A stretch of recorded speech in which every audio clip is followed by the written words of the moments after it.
Collins presents the ultimate children's Shakespeare collection, 17 of the Bard's most notable plays, from A Midsummer Night's Dream to Romeo and Juliet. Abridged and novelised for young listeners.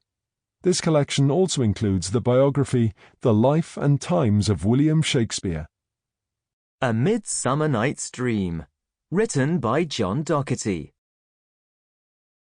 Characters, in order of appearance. Theseus, Duke of Athens, ruler of the city. Hippolyta, Queen of the Amazons, engaged to be married to Theseus. Demetrius, a young nobleman, was engaged to Helena, now wants to marry Hermia instead. Helena, a friend of Hermia, in love with Demetrius. Aegeus, an Athenian lord. Hermia, daughter of Aegeus, in love with Lysander. Lysander, another young nobleman, in love with Hermia. Moth, a fairy, servant to Queen Titania.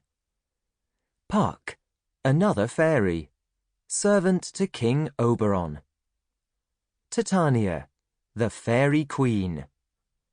Quince, Bottom's friend and director of the play. Oberon, the fairy king. Nick Bottom, a terrible amateur actor, wants to perform a play for Theseus's royal wedding. Flute and Snug, Bottom's friends and fellow actors. Chapter 1. Theseus, Duke of the city of Athens, was in a good mood. In 4 days, he was going to marry the brave and beautiful Queen Hippolyta. He'd just given the order for all of Athens to take the week off and start celebrating. And now he was taking his bride-to-be out into the city to spend the morning showing off about how much his people loved him. His good mood didn't, however, last for long. Scarcely had he and Hippolyta stepped out of his palace when, "Duke Theseus, your grace!" Theseus turned to see who'd spoken and sighed quietly. It was Aegeus, one of the noble lords of the city, and he didn't look happy. With him was a young woman who appeared to be equally lacking in the happiness department, and 2 young men.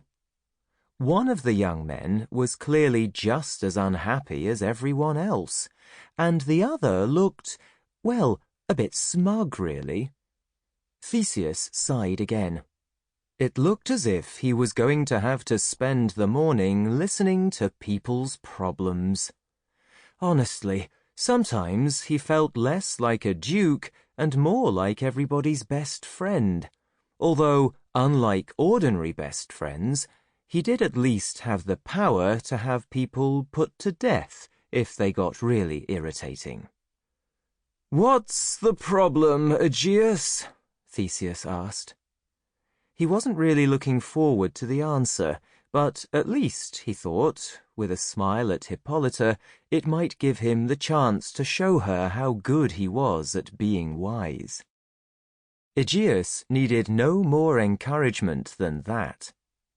"Your Grace, I'm extremely cross with my daughter, Hermia." He indicated the young woman, who folded her arms stroppily and glared at her father. "I've gone to a great deal of trouble to arrange a marriage for her," Aegeus continued. "And I've chosen young Demetrius." At this, the smug young man looked even more smug and bowed to the Duke. "I think he'll make an excellent husband for my daughter, I really do. But Lysander here—" At this point, he glanced coldly at the other young man, who avoided his gaze and looked unhappily at the pavement. Sample complete. Ready to continue?